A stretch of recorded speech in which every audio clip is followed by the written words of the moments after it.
my role in Guiding Star has always been kind of a complex, confusing, overwhelming, and yet kind of humorous thing to ponder. As a mother of 6 children and a lactation consultant, I don't feel that I'm probably the most qualified person to have been put in the founder and CEO role of this mission. But what I've come to learn is that God very rarely chooses those who are most qualified, and most often He builds up movements from the people who needed those services the most. And so I remember my earliest years as a young mom and what I needed for support, what I needed to know that growing my family was a good and beautiful thing was the support.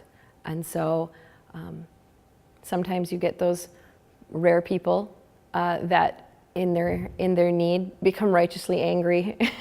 And I think maybe that was me. Maybe my first motivation was, why hasn't anybody done this? Why hasn't anybody helped me? Why isn't there a place I can take my kids? Why can't I get the support that I need right now?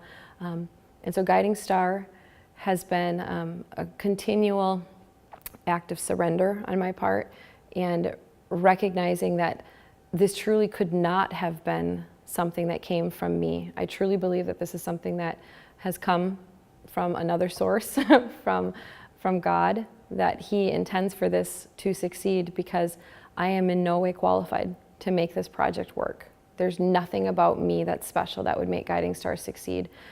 But the fact that it's bearing fruit, the fact that we're still having centers contact us, the fact that we're still growing, shows to me that there's definitely a greater force at work right now.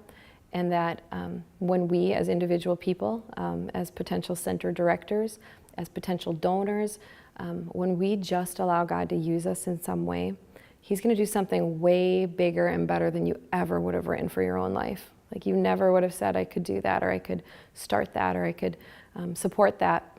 But before you know it, there it is. And so you just have to kind of continually recognize that if you let Him, God will use you, and something beautiful will grow.